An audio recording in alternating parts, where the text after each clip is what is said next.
ce qui caractérise les débutants. Dans un premier temps, lorsque la passe se fait vers la droite, on a souvent un tir précipité du joueur numéro 3, mais des joueurs aussi qui se rapprochent du porteur de balle, ce qui crée de la densité autour du ballon. Il est alors difficile de faire circuler la balle et d'avoir un accès direct vers le panier.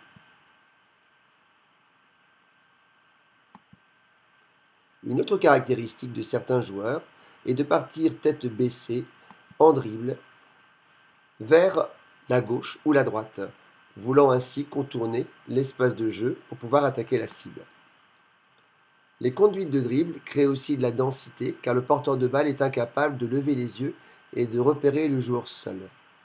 Les non-porteurs de balle se rapprochent alors du porteur de balle pour lui porter secours, mais créent plus de la confusion et évitent et ne permettent pas d'aérer le jeu.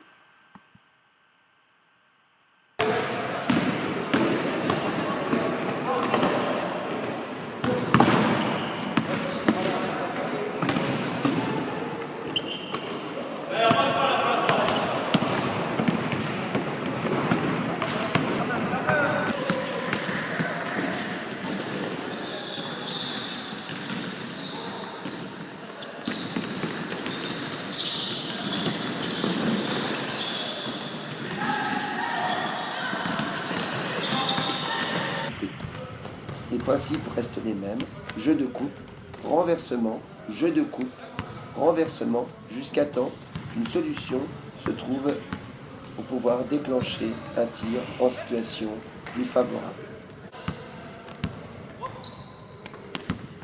En résumé, le ballon doit aller très vite vers l'avant, de préférence aller. Il est parfois aussi difficile de mettre le ballon dans l'aile. La passe latérale est difficile car les défenseurs voient à la fois le porteur de balle et leur adversaire direct. Une solution s'opère alors. On peut demander aux joueurs 2 et 3 de croiser en direction de l'espace de marque pour pouvoir éventuellement offrir une solution de passe. Ainsi, ce croisement crée de la confusion pour permettre de libérer les espaces dans les ailes. Les intentions collectives sont alors, d'une part, d'aérer l'espace pour pouvoir à la fois conserver le ballon, de couper ensuite vers le spot de tir, qui est le lieu où les joueurs sont le plus adroits, et surtout, de ne pas forcer les tirs et d'opérer par patience. 4 spots peuvent structurer l'espace. Le spot de tir sous la cible, les spots des ailiers situés à 45 degrés et les spots de la main. Ainsi, on peut repérer par ce schéma que lorsque le ballon se situe dans un spot, le porteur de balle peut avoir la possibilité de jouer dans 2 espaces différents à distance de passe et ainsi créer une certaine forme d'incertitude pour l'adversaire.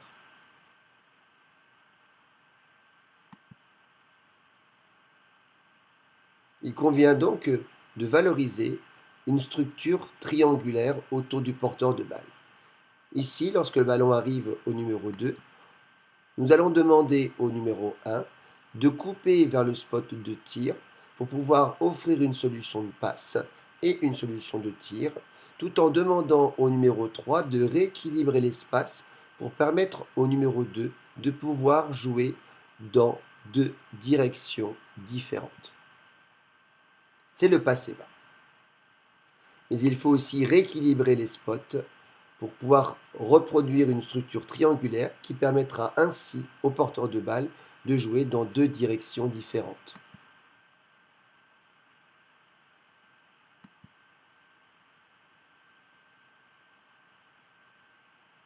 Si le jeu n'est pas possible d'un côté, il convient alors de valoriser le revancement rapide du ballon pour de nouveau reconstruire un jeu de coupe et un jeu de rééquilibration. Il est probable aussi par moment que le porteur de balle, n'ayant pas la possibilité de s'orienter vers la cible à atteindre, se tourne délibérément. C'est un indicateur qui doit être significatif pour opérer un jeu de tourne-tour, tout en ayant l'intention de mettre le ballon dans un premier temps dans le spot de tir.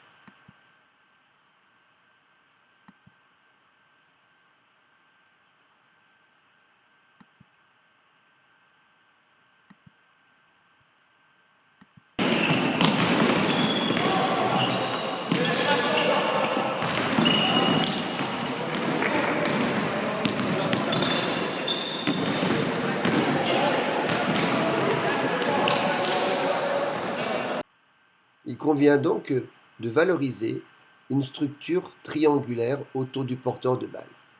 Ici, lorsque le ballon arrive au numéro 2, nous allons demander au numéro 1 de couper vers le spot de tir pour pouvoir offrir une solution de passe et une solution de tir, tout en demandant au numéro 3 de rééquilibrer l'espace pour permettre au numéro 2 de pouvoir jouer dans deux directions différentes. C'est le passé bas.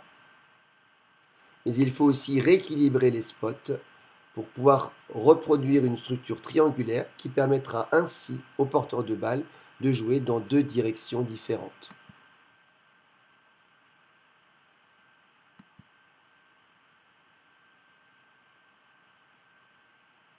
Si le jeu n'est pas possible d'un côté, il convient alors de valoriser le revancement rapide du ballon pour de nouveau reconstruire un jeu de coupe et un jeu de rééquilibration.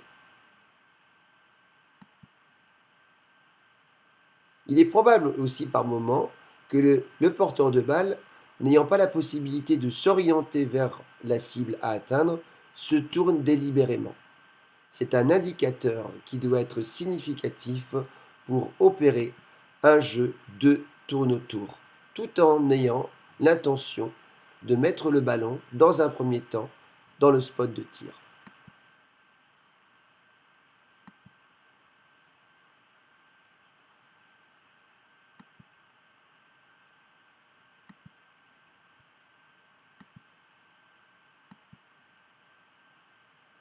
Il est probable aussi par moment que le porteur de balle, n'ayant pas la possibilité de s'orienter vers la cible à atteindre, se tourne délibérément.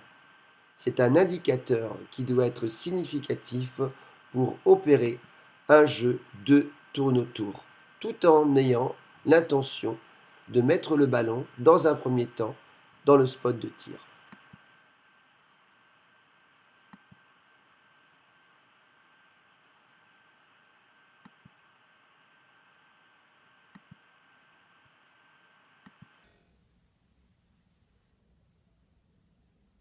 L'orientation du corps peut être aussi un indicateur pour aider les non-porteurs de balle à faire les bons choix. Ici, le numéro 2 se retourne, indiquant qu'il est en situation dominée. Le numéro 1, alors, peut procéder à un jeu de tourne-tour autour de ce joueur pour éventuellement lui proposer une solution de passe ou, comme dans le cas ici, couper vers le panier et recevoir la balle dans le spot de tir. Si un joueur se met dos au panier, c'est qu'il a besoin d'aide. Le meneur doit donc réagir et réaliser un tourne-tour pour l'aider. On observe ici un main dans main qui permet au meneur de jeu d'exploiter la situation à son avantage. Ici, le meneur de jeu se tourne, son action crée le déplacement du 12. Son déplacement en soutien crée la confusion et permet au porteur de balle de choisir entre la passe ou le départ en dribble. En résumé, pour s'organiser collectivement sur attaque placée, il convient d'une part d'élargir le jeu, de créer du jeu de mouvement et de construire des postures significatives pour permettre aux non-porteurs de balle de choisir entre un jeu de coupe ou un jeu de tourne-tour. Enfin, les joueurs devront être patients pour sélectionner le bon tir.